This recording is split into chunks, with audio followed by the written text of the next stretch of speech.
Hey Emma, Yes, Madelyn. what website would you go to get tickets for movies like Hansel and Gretel and Rumpelstiltskin? Gosh, I just don't know. Grimm's Fandango!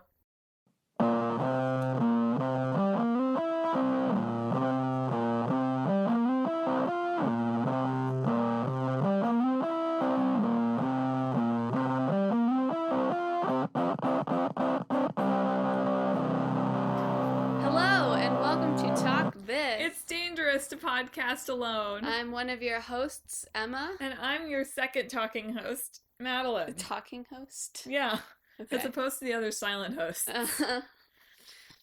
And welcome. Yeah, welcome to another episode. This week we are talking about, as usual, 2 games, one old, one new. And our mix-up, mashup of those. Yep, so we're talking Grim Fandango and NieR Automata, or Automata, whichever one you want to say. You don't even know how to pronounce it, and it's Nobody knows how to pronounce it. It's your favorite game of the year, and you don't even know how to pronounce it. Let's talk about this for a second. It makes more sense for it to be automata, because you're getting the pronunciation from automaton, right? But in the game, which people have said is actually sort of like a misspeaking, because officially it was referred to as NieR Automata, but in the game there is a voiced line where it says NieR Automata, which is getting the pronunciation from automatic. So like both pronunciations make sense. I think one makes sense more in the thematic ideas of the game, so that's the one I'm going to use. All right. I don't think anyone was calling you on it. You just except did. Me. So I just wanted to explain it for all the listeners who might have heard other commentators call it NieR Automata. Emma's a little tired and defensive this week. I literally was like, how is it pronounced? Well, it annoys me. It's something that annoys me. So it got me a little bit tilted.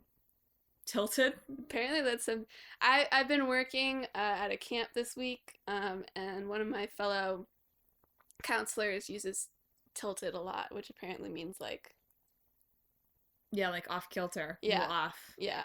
That's interesting. I don't know if I love it. Yeah. But I guess we're using it now.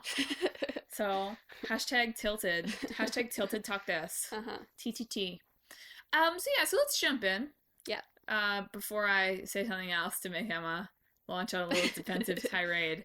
So our first game this week is Grim Fandango. Yes. Which is a 1998 game from the now defunct sort of video game arm of LucasArts. Yeah. Better known for Indiana Jones and some other like flop of a sci-fi film. Sci-fi film? Star Wars. What? Star Wars. Why are you saying Star Wars? You mean just like Lucas in general? Yes. I thought you were talking about games. Oh I my was God. like, what? Guys, Emma is not awake today. She's like still at her camp. But LucasArts used to make a whole bunch of adventure games, which is what this is. This is actually the last adventure game made at LucasArts. Because it was such a commercial failure that it factored into their decision to cancel that branch. And eventually, also the whole games thing just collapsed also. So now they outsource, like the Lucasfilms like outsources their games. Yeah. Okay, cool. So I was like, I've definitely seen, there are a lot of Star Wars games. Yeah, they still make Star Wars games, just like... And LucasArts games wasn't always, as you can see with Grim Fandango, wasn't always tied to movie properties. Yeah, at all. Mm-hmm. So Grim Fandango, for those of you who haven't played it, it sort of has a cult following, yeah, I believe. But for those of you who haven't played it, and I have this week, if you've been following our Instagram, played a little bit of Grim Fandango, because it was the Steam summer sale, so I got it for like $2 instead of 12, and I'm willing to invest $2 for my beloved podcast, but maybe not 12. And so in this game, you play as an employee at the Department of Dead, Manny. Is it Department of Dead? Department of the Dead. The DOD, they call it. But still. Manny. And so, like, basically what you're like a travel agent for dead souls, right? You're a reaper. So, like, when they go, you go and you use your scythe and they shuffle off their mortal coil, and then they come back to you. And based on, like, how good they were during life and how much money their relatives buried them with, you sell them travel packages to the underworld. The best being, like, on this, like, sweet, like, train, the number 9. Mm-hmm. But you, Manny, like, you've been on, like, a real downward spiral in your sales lately. And you're a salesman instead of, like, going to the underworld. You're a salesman because you have some sin to work off. Mm-hmm. Although you don't know what it is. I was talking to one of the other guys, and then I was like, oh, why are you here? And he's like, why are you here? And Manny was like, I actually don't know. So maybe that's something I'll find out later in my playthrough. But yeah, so, like, you've been on a real slide in sales, and you think your boss is, like, conspiring against you to give you, like, crappy people who you have to sell cheap packages to, and you don't make any commission, and so you'll be here working here forever.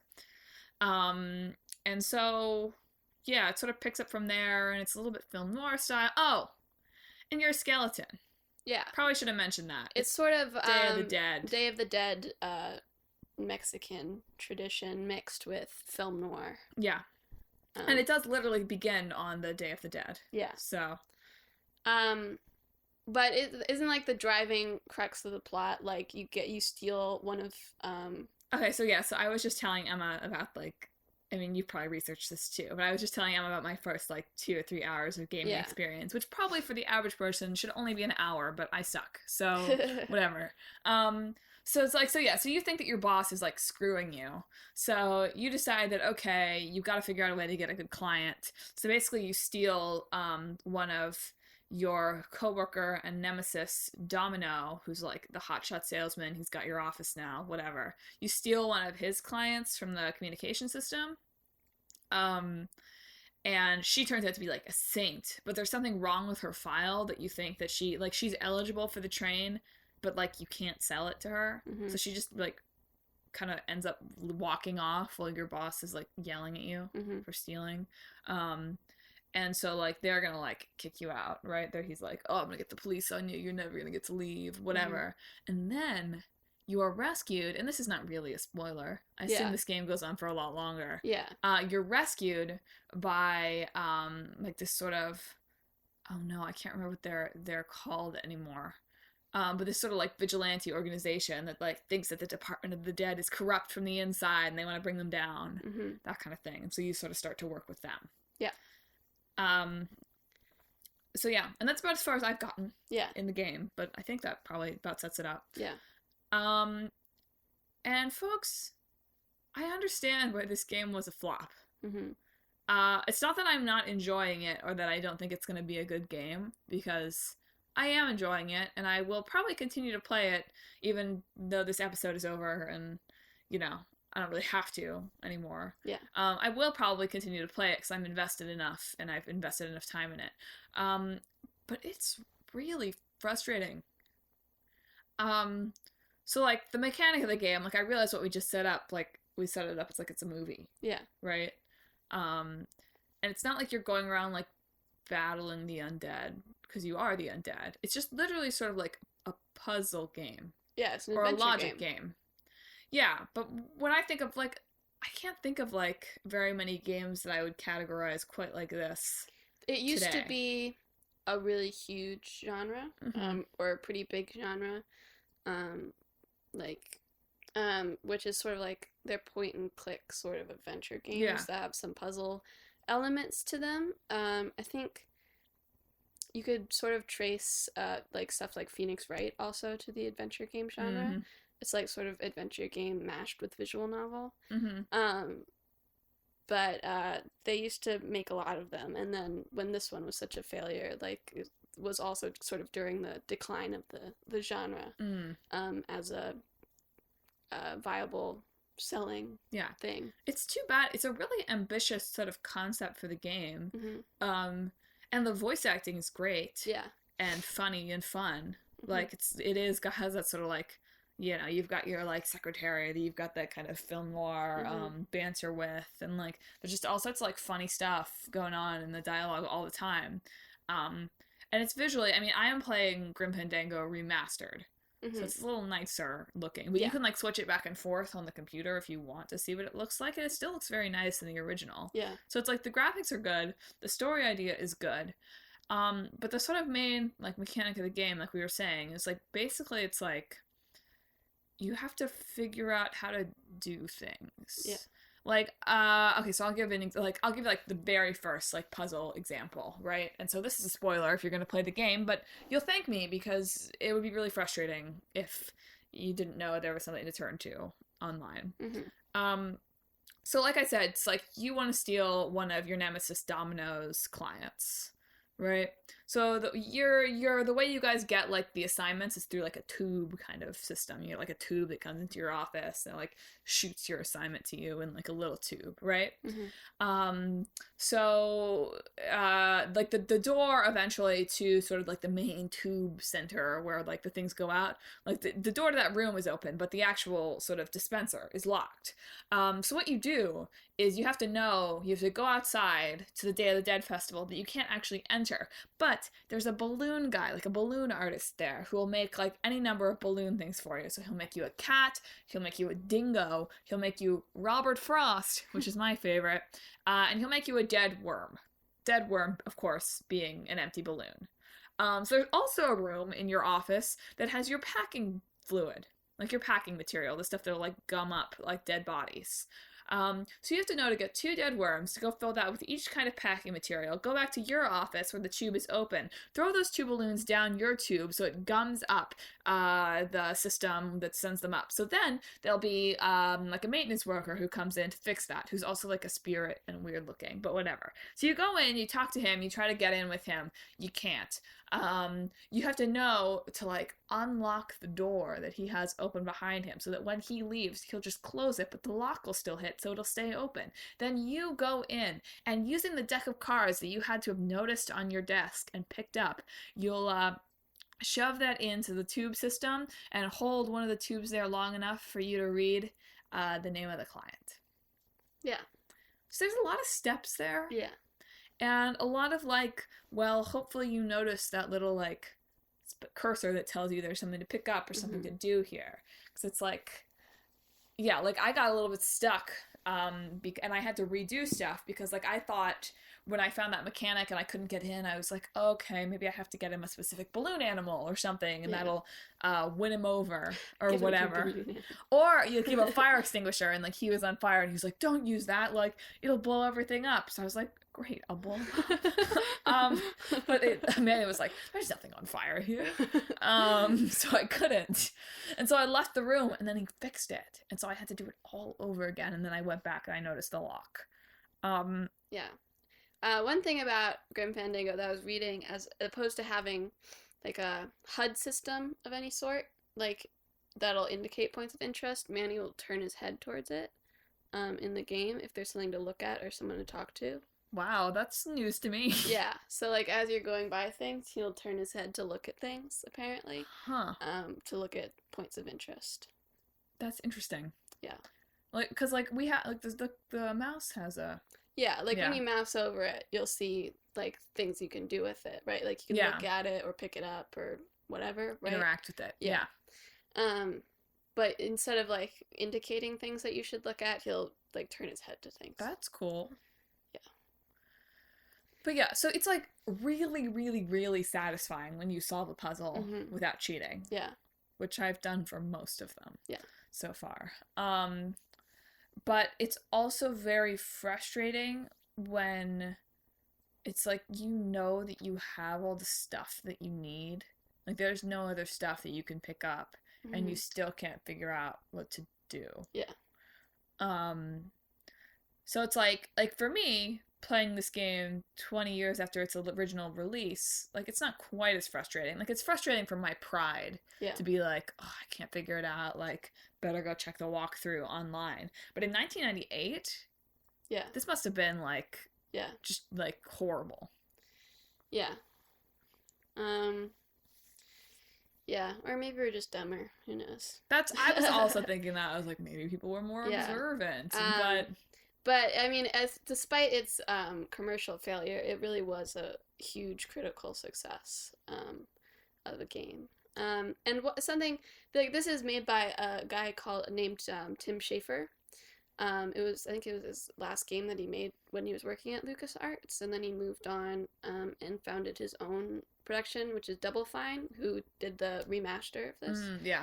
And all of his games are so like unique and funny and like so fun to like look at while you're playing it and like experience, but they all have sort of awkward game mechanics. Yeah, no, that's what I've noticed. It's like this game is very clever. Yeah. And I was thinking to myself as I was playing it, I was like, the problem with this is that it takes, because I'm also playing The Last of Us, right? Mm-hmm. And my least favorite part of The Last of Us, although I feel like I have to do it because I'm so bad and I need all the items, is like running around the area and having to pick up all the items and like find them. And like that's like I do it because like I said, I suck. I need the health kits. I need the stuff to like make Molotovs and whatever, and I can't afford to miss it or I'm gonna lose the game. But this game feels like that with none of the combat. I mean, it's trickier. That's like such an oversimplification, but it was something that went through my head as I was doing it, and I was like, I need something to occupy me. Yeah. That isn't just scanning the whole screen with my cursor. Yeah. Or I need some kind of built-in hint mechanic. Yeah. That was another... Okay, so here's the embarrassing frustration I had with the game. So I downloaded it from Steam, so I don't get any kind of, manual, right? And so the game just launched in. Yeah. Like, there's no main menu or anything. It just starts the game. And I didn't know any of the controls. So it's like literally I was like Googling everywhere. I was like, how do you save the game? I have to turn off the game. I don't know how to get to the menu. And I eventually figured it out. But so maybe that's the problem, is that I'm stupid. I don't know if it has anything to do with being stupid. I don't like, obviously I don't think it was, maybe there's a, I'm trying to phrase it right, but like if you were playing games back in the 90s, likely you play lots of games. Yeah, you were used to this mechanic. And the the controls are probably pretty standard across games, at least when it comes to like opening menus and that sort of stuff. So so I'm dumb.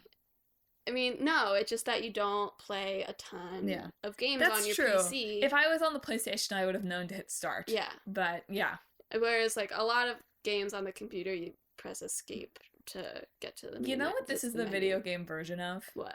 Like, looking for your keys. Looking for your keys. Like, you put your keys down, or your key card for your dorm or whatever down somewhere in the house, and you don't know where. And then, once you find your keys, you're still missing something to put them in the lock. Yeah. Like, you stuck gum in your lock. You stuck gum in your lock. And you need to find the peanut butter. But where did you leave the peanut butter? Who knows?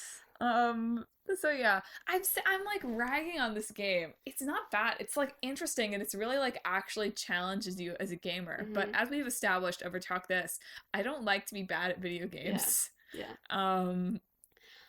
Well, I would probably, like, another game on our list that we haven't picked yet that's from Tim Schafer is Psychonauts, which is not an adventure. It's sort of, well, you have to look for things sometimes, but it's more of like a 3D puzzle platformer. Psychonauts is not the same as Scribblenauts, right? No, it's not. Okay, good, because I always think they are. No, they're not the same. So I would recommend that to you, if you like the sort of writing style and art style and that sort of stuff, but are frustrated with the puzzles. I just feel like the puzzles are too spread out. Yeah. That's all. And I think it's just too easy to, particularly in sort of this kind of point and click thing, to just have missed something and have to just run around for hours and hours and hours and not be able to figure it out. Yeah. Yeah, to bring it back to Phoenix Wright for a second, like, you look at the older versions of that, and there's, like, frustrating points where it's, like, you have to show a certain piece of evidence to someone to advance your investigation, and you never know. Yeah. But in the latest ones that are only released on the eShop, like, you have, like, a notes thing that tells you if you need to know what you should do next, to, like, show this piece of evidence to this person. Yeah. And also, you don't have to, like, go through every area to get to the area you need. You can just travel to each area as you get there. That's nice. Yeah, so that's, like, it's a thing that is, I guess, easier to implement nowadays on better hardware. I just wish that there was, like, a light hint. Yeah. Like operation in this game. Because I don't like going to the game walkthrough and having it tell me, go here and do this and do this and do this. Yeah. Like, I feel babied. I would just like, it's like, okay, I'm gonna spoil another thing, but whatever. Like, this is a 20-year-old game. She's only in the first part of it. I've literally solved like 2 puzzles. Like, you know. So it's like, I was literally just playing this morning and Emma had to help me, right? It's like, so you have to get like pigeon eggs. I won't explain why. You just do, okay? It's not really clear why you do in the game either. So I go up to where the pigeons live, and there's just like evil pigeons. Well, not evil, like maternal pigeons, who won't let you get to the eggs. I was like, oh, okay, great. Like, I've got a cat balloon animal. Like, that's gotta be it, right? Mm-hmm. Like, that is just like, ha ha ha, very funny game. Like, cat balloon, pigeons, they'll be scared, right? So I shake it, and he's like, they're not scared. I think they're actually laughing at me. And I'm like, okay, let's try the dingo. And he's like, I don't think they realize that dingoes are scarier than dogs. And then I'm like, fine, Robert Frost. I got an achievement for this one, so it wasn't a total waste, but it was like, fear me, Robert Frost. And I was like, shoot. And I'd already gone around and like talked to everyone and picked up everything I could. And I went on this big long tangent with the Philodent. Mm-hmm. And I didn't notice that there was bread I could pick up somewhere. Mm-hmm. And even if I had, I wouldn't have noticed the little bird feeder thing. Yeah. I still would have like thrown it at them and had to get like, I still had to get like 20 pieces of bread. You only had to get 2 pieces of bread. It felt like 20. Don't exaggerate. But I would have had to get 20 if you hadn't told me what to do. Yeah. But if I could have just had like, it like just show me, if I could literally just have a thing where it would show me everything on the screen that I could interact with. Yeah, yeah. Because I just feel like what I'm being rewarded for is my ability to mouse my mouse across the screen. Maybe watch his head a little bit more now that you know I didn't know that was a... Well, now there was that nothing in the game that told me that was a thing. Yeah, yeah. So, anyway, I am going to continue playing, and maybe I'll post thoughts about it on the blog, or certainly on the Instagram. Mm-hmm. But it's an interesting game. I like that they're trying to challenge me. I just think that maybe that the technology available in 1998.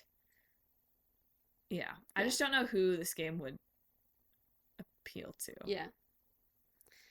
But we should. Speaking of games, you don't know who they would appeal to. Speaking of games, that's so bad. That was the worst transition I've ever heard. Let's move on to NieR Automata, our video game podcast. Here we're going to talk about a game. Speaking of games. Let's move on to NieR Automata. Okay, so Madelyn knows nothing about NieR Automata. I spent my time on Grim Fandango this week, and I kind of figured Emma could take NieR Automata duty. Yes. Question first, though. Yes. Is there a sequel coming? To what? NieR Automata. It is a sequel. Was the first one called Far Automata? No, it was called NieR. Was there a companion series it's going to be called Far? No, there's a companion series called Drakengard. That's not funny. Okay, so NieR Automata is the brainchild of Yoko Taro, and if you don't know who Yoko one Taro name or is, 2? It's 2 names. Okay. I guess it's Taro Yoko in Japan. We're in America. Yeah, I know. But if you don't know who he is, you could Google him. If you paid any attention to E3 throughout the years, you might remember him as weird moon skull mask guy. You should post that. But he is he's kind of quirky, to put it mildly. Mm-hmm. But he says he gets really shy in public settings, so he wears this mask a lot, so that he doesn't actually have to show his face. He's also done like sock puppet interviews. He's very quirky. Wow. So NieR Automata is the sequel to NieR, which in turn is a spin-off of Drakengard that follows ending E of the first Drakengard, which was initially conceived of as a joke ending. Okay. So like Drakengard takes place in essentially like an alternate universe to Earth or whatever. They're dragons and it's like a fantasy setting. Okay. And throughout the game it's just sort of like it's a hack and slash. It's really extremely messed up and weird. But we're not talking about Drakengard right now. But essentially in Ending E, you play as Kaim, and your dragon partner end up fighting this weird thing called like the Mother Beast or something. Okay. And you end up both flying through this portal that takes you to 2003 Tokyo. In the real game, world. Like, real world. Okay. Real world 2003 Tokyo. And playing the game suddenly turns into a rhythm game. A really, really freaking hard rhythm game. You know what this sounds like, though? What? This sounds like me and you are like, oh, we have to combine. Yeah, like... I know. But it was supposed to be a joke ending. And so you beat her, she crumbles or whatever, and then Kaim and his dragon are shot down by Tokyo fighter pilots. Great. So essentially NieR is like saying that sort of the otherworldly particles that came from the Mother Beast, that when she crumbled, created this disease called white chlorination syndrome, which essentially turned people either into like mindless monsters or into salt. Okay. So it's essentially like a post-apocalyptic thing. Great. So NieR Automata is a very distant sequel to NieR. NieR takes place in about year 3000 something. Okay. And NieR Automata takes place in the year 11,000 something. Okay. So I think this game is best played with as little spoilers as possible, but I will give you the basic premise. So you play as 2B, who is a combat android, essentially, from an organization called Yorha. 2B, like number 2B. Okay. Your number 2 battle unit, essentially. Got it. And Yorha is like essentially androids, a whole bunch of androids that have been made by humans who have been driven to the moon after aliens invaded and brought their own machine life forms to fight humanity. Okay. And so you are 2B and you partner up with 9S and you do a whole bunch of missions with Yorha. And eventually there are these weird humanoid machines that you have to fight. And that's the basis of the first playthrough. So it's like a hack and slash. Yeah, it's made by Platinum Games, which either makes like really stellar action games like Bayonetta, or they make really awful action games like Teenage Mutant Ninja Turtles. But this one happens to be really good. It's hack and slash. You can figure out combos and controls, and it's a shooter also. Like you have a little pod that you can shoot. And it'll switch between like 3D action over the shoulder thing to like 2D platform thing, like 2D side scroller to top down shooter. Weird. Yeah, like it switches between genres a whole bunch, which I think actually makes it really fun. The original NieR did it too, but I think there's a better balance between switching in this one that makes it feel more natural than it did in the original NieR. Which is the case with a lot of it. Like you can tell, like looking at the combat from the first NieR, it's not like it's not very good. Like it's fine, but it's not very good. And this one, you can just see that it's like this is sort of how the combat in NieR was sort of supposed to feel, as opposed to how it actually did feel. So that's sort of interesting to see. So why is it your top game of the year so far? It's really fun to play. Some people have complained that the combat can be boring, but I don't think they've experimented with it enough, if they call it that. But it also, so you might have heard like this has 26 endings. Yes. That's sort of true, but about 21 of them are more just creative fail states. So if you do something that would sort of end the plot. Like, give us an example. Okay. You've told me some, but give the viewers at home an example. So an example would be essentially running away from your mission area. Yeah. Like going in the wrong direction, especially during like time sensitive missions. It'll end the game on you. It'll be like, oh, 2B suddenly decided, I don't want to fight anymore. I want to go fish for the rest of my life. Or something or like that. Or like if you there's one where if you choose to, like, fight instead of doing what you're supposed to do, it's like, you chose to stand with your allies and fight. It was a nice thought, but you all died anyway. Yeah. So those are, like, more like creative fail states. Yeah. That it, like, lets you do, like, what gamers do and sort of push the limits. It's like, lets you do that, but it's also like, yeah, but okay, you have to go with the story also, which I think is a good way to handle it. But there's actually only 5 that are, like, story endings, and that only takes place over 3 playthroughs. Because after the 3rd playthrough, you unlock chapter select. Can you explain to me why this like, I feel like we've talked recently about, and I'm just hearing more about games that require multiple playthroughs, and why is that becoming such a thing? New Game Plus has been a thing for a while. Well, I know that. For this one, I think it helps because it places each story in its own container in your mind. So, like, when you finish the first playthrough, you still have a lot of questions and a bit of confusion about why things played out the way they did. And then you play the second playthrough, and it sort of recontextualizes things from the first playthrough, but you're able to do that because you're sort of comparing things as you go.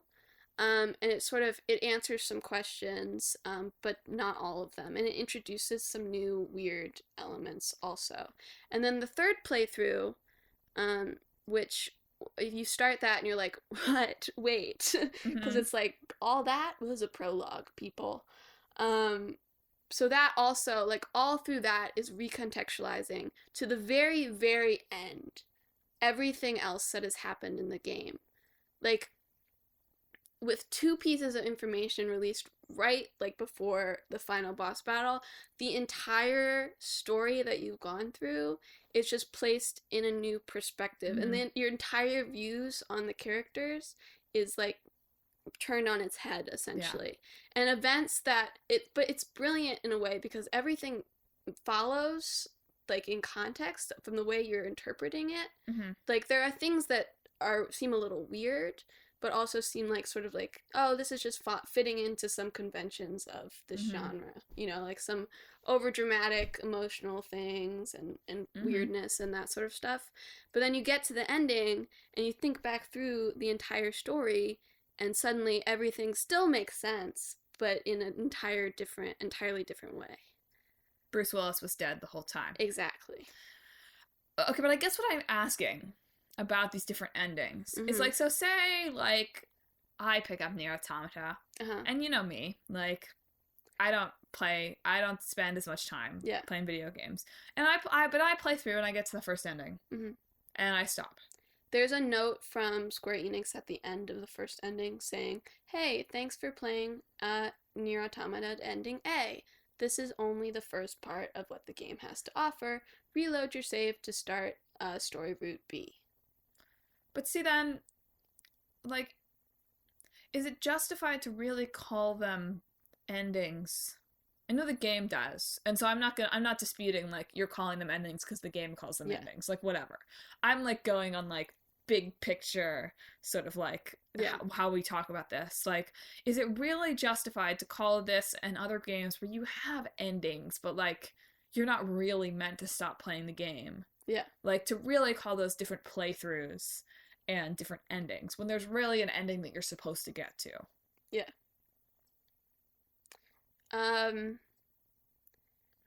I think so, yes. Just because, like, when you look at it overall, yes, there's one big story here. But it's sort of like a series of books in a way. Like, each book has its own ending. Yeah. But it's not the ending, you know? That's a helpful way to think about it for me, yeah. I guess. But it takes a little bit of getting used to for me, for it's like, they're in the same book, though. I mean, I guess it's like purchasing an anthology, except that it's all new. Yeah. I don't know. It's just weird. Can't we call them chapters then? I think that actually can be a helpful way to think about it. Yeah. But in terms of trying to use, like, game put it in a game perspective, they do feel like endings in a way. The credits roll after each one. I guess instance. Just for me though, like I am, going more and more away from casual gamer the when we record this podcast, but as a still at least quasi casual gamer, it's intimidating for me. Well, to hear I have to play this game 3 times. Yeah. I mean, I would not say that, like with Persona 5, I don't think this is a good place to have your friends start playing video games. Like, if you're recommending a video game to someone, I wouldn't say, like, start with NieR Automata, unless like, there's some particular reason they would like it, yeah. But it is sort of, like, it doesn't give you a lot of tutorial either. Like, it sort of gives you, like, this is your light attack, this is your heavy attack, this is how you shoot, and then it just sort of lets you go. Yeah. And experiment from there, and there's a lot of, like, secret sort of long jumps and that sort of thing that you just have to figure out for yourself. So it's not necessarily non-gamer friendly, if that makes sense. Yeah. No, I feel that. I guess it's just, like you're right when you said, and I had sort of forgotten about this, that New Game Plus has been a thing for decades. Yeah. Like, decades and decades. And mostly just to the point of, like, oh, you get to take your superpowered character back to the beginning and whatever. And get new achievements and new equipment and stuff. So I guess in that sense, it does make sense in terms of, like, here's the arc of video game tradition, and, like, we're continuing that. Yeah. I just also think it's a little bit misleading if it's, like, and again, we're avoiding any spoilers, because Emma's right. Well, I don't know if Emma's right at all, but I'll trust that Emma's right, that it's a game that's better played through unspoiled. It is. But if you're really adding, like, whole new mechanics and whole new story elements, it's like, this is not really good. It's not the same as that, but I understand that we want to sort of appropriate that terminology to, like, put it in this, like, canon of, back to Mega Man or whatever.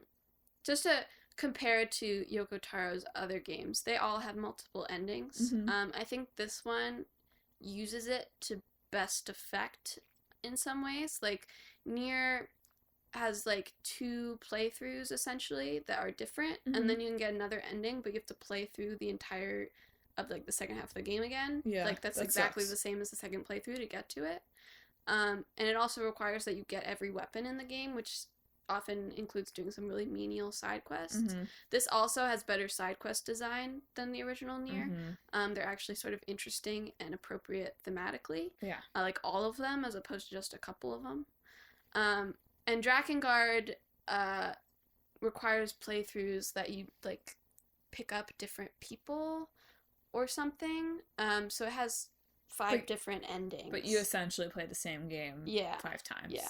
See, that's sort of what, like, that's why, as someone who, like, hasn't necessarily played any of these, like, multiple endings, and I'm doing air quotes for everyone but Emma, games, is that what it sounds like to me is either, one, this is a massive time commitment. Yeah. Because I have to play the game multiple times. And I know that's not the case, necessarily, because when there's multiple playthroughs, they shorten the game. Yeah. But also what it sounds like is, like, wow, what a lazy way to fill out your, like, full game. Yeah. Is to have me play the same game 3 times instead of just designing a full game. That's why I think this one uses it most effectively, because in, like, only in the second playthrough are you repeating things. Just sort of, I guess, the middle sort of 5 hours of the game. Okay. But you have different gameplay. It's not though. too much of a spoiler. You play as a different character in the second playthrough. Yeah. So you have different gameplay mechanics, and you get sort of different scenes, even throughout. Like, it gives you more perspective on what you're doing a little bit. Like, there's added scenes. No, that's fine. That's cool sort of with stuff. me. Yeah. I'm just thinking of, like, a television show where it's like, like, I would be fine with watching a TV show that's, like, there was a TV show that, like, Flashpoint or whatever, where it's, like, or that's not what I'm thinking of. There's a movie where it's like you see the same thing happen, like over and over from different people's perspectives. I can't remember what it's called. It was not a very good movie, but whatever. Like, I'm fine with that. That's not the same content, actually. Yeah. I'm just like, as this sort of like multiple endings thing, I feel like it's becoming kind of like trendy in video games. Yeah. And when it's used to good effect, I think it's good, but I think it's also going to be something that's going to turn up as a lazy thing in some games coming up soon, probably. Mm-hmm. I'll be interested to watch for that. Yeah. As we take something that's artistic and turn it into something that we exploit for commercial value. So one other thing that I think is really noteworthy about this game that I just want to bring up before we switch is just like, and I think I touched on it a little bit when I was talking about like new information sort of recontextualizes your entire experience with the game, but they also use sort of perspective shifting really well from both the gameplay perspective of always shifting like your perspective of what you're doing throughout the thing that sort of keeps you on edge in a certain way, but also like switching between characters. So like the first and second playthrough, you're just one character. You play as one character throughout the entire playthrough.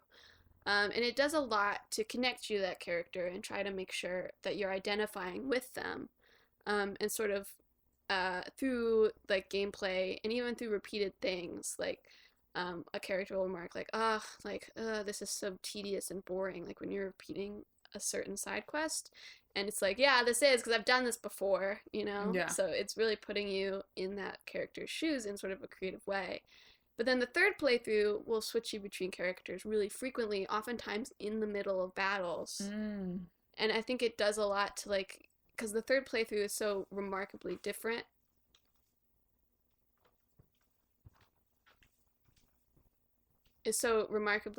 From the first and second, that it does a lot to sort of make sure that you are not comfortable in anybody's skin.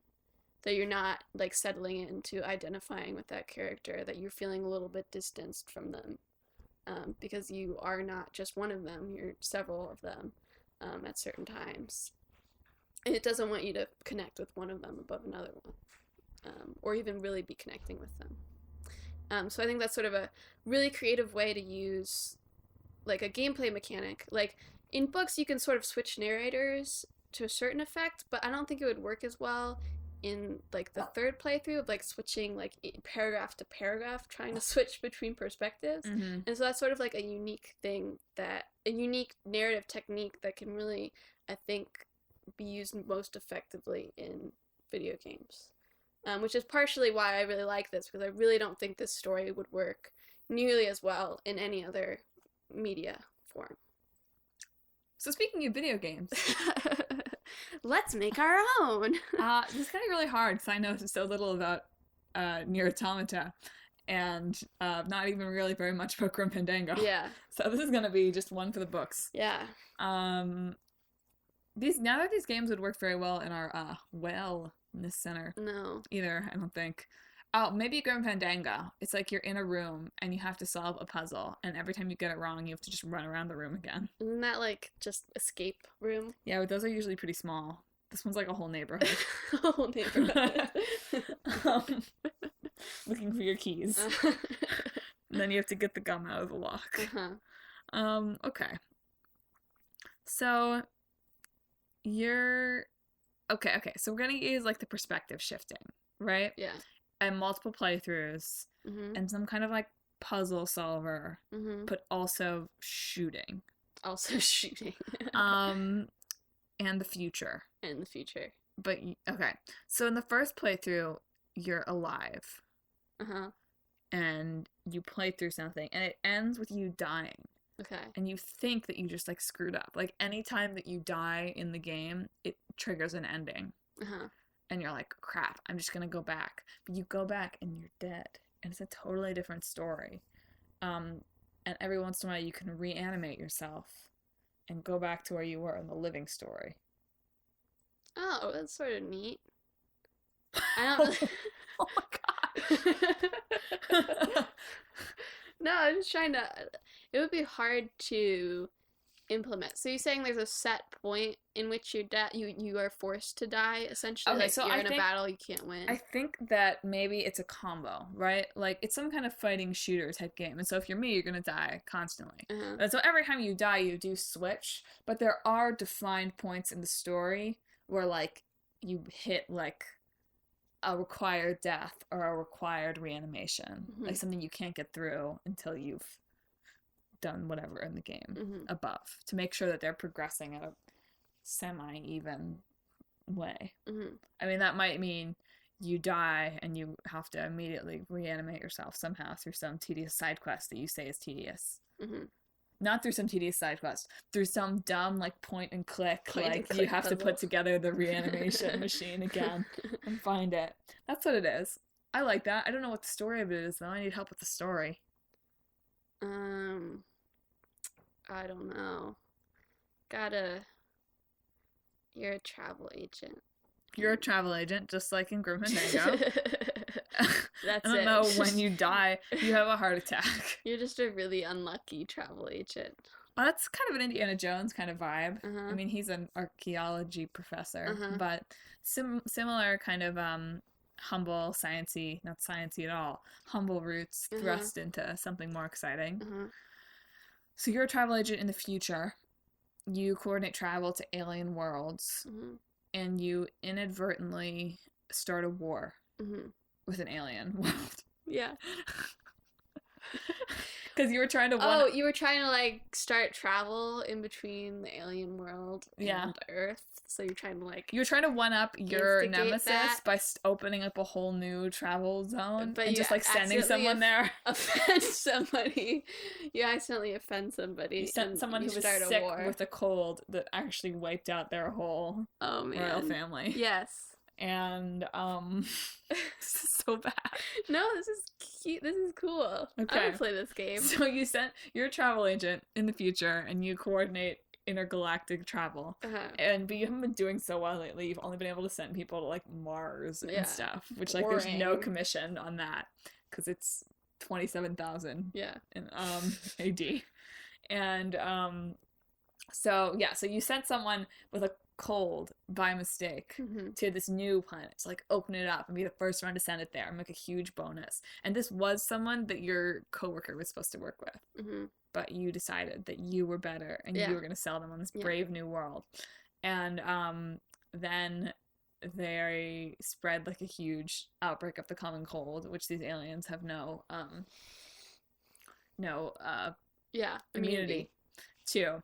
And so you started an alien war. And so now it's your responsibility to end this war. Yeah. Why is it your responsibility? Why not? Why wouldn't it be? You feel like it's your responsibility. So you insert You're the yourself only one that into knows why it's happening. Yeah. Okay, so these aliens just attack, and you're like, oh no, it's because they have a cold, and the cold germs make them aggressive. Yeah. Yeah. For some reason. Yes. And so you have to, like, either get to the aliens or get to, like, I don't know. No, you have to get to the alien world. And so there will be some, like, space travel gummy ship levels. Yeah. With better mechanics. Yeah. But so, when you die, you go into sort of, like, the underworld zone. And you have to do things dead, too. Because it's the future. We can reanimate people. Yeah, of course. But then also, once you get to the alien world, sometimes you play as an alien. Interesting. Oh no, I lost you.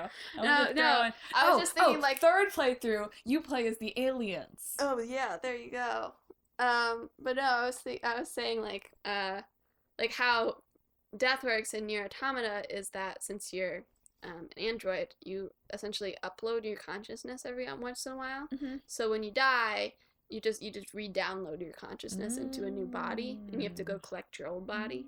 So maybe the underworld, instead sort of how the reanimation works. Maybe the underworld, instead of being, like, Day of the Dead themed, as much as I loved that, like, that was my favorite part of the game, is, like, computer world. Yeah. That could be neat. But one time the system is down, and you do actually sort of go into, like, spirit world. Yeah. So it's got, like, instead of, like, playthroughs, it's got, like, layered worlds. Yeah. in a way. Oh, I love that. Yeah. Yeah. Hit us up. This is a fascinating game concept. And also it'll tear down all your faith in humanity. Yeah. And then to get yourself between levels. But then give you a little hope. When to get yourself between levels, you have to play like Pac-Man or like Tetris or like something like that. And then point and click to put together the Tetris machine. There you go. And then play Tetris, because we can play Tetris because you can't copyright it. Yeah. So I think we finally, for once, actually have just a AAA quality game. Don't you think, Emma? Yeah. She's getting that. I'm not even going to sign off because I might forget to draw the things from the hat. Yeah. So we're going to pick not next week's, 2 weeks from now's games. It's going to be another, well, probably. Will you be home that Saturday? I don't know. Might be another mobile edition, long distance edition of Talk This. Home. No, I won't. I don't know. Whatever. It'll be another little throwback to our long distance stuff from later. So won't that be fun? All right. This is the old game. This is the old game. All right. Our old game is Guitar Hero. Oh, yeah. All right. I can already tell you whatever this game is mashed up with will be bad. It'll be bad. Okay. Oh, there has to be a rhythm game in our thing, too, as a throwback to NieR. Here you go. NieR doesn't have a rhythm I don't care. There has to be a rhythm game. There has to be. There just has to be. There's no other choice. When you play as the alien, it's just like you play alien instruments. That's the whole game. Okay, I picked Stardew Valley. Oh, you just got that. I just bought that. Emma just bought that in the Steam sale. So, only she said it was the expensive one. I could buy it too, but it's the expensive one. Well, $8. Who's got $8? Gosh, who knows? This is not going to be a good mashup. It's got the word star in it. Surely it's like the same thing. It's like a farming game. Country music. Country Guitar Hero. I've already got our mashup for our next episode.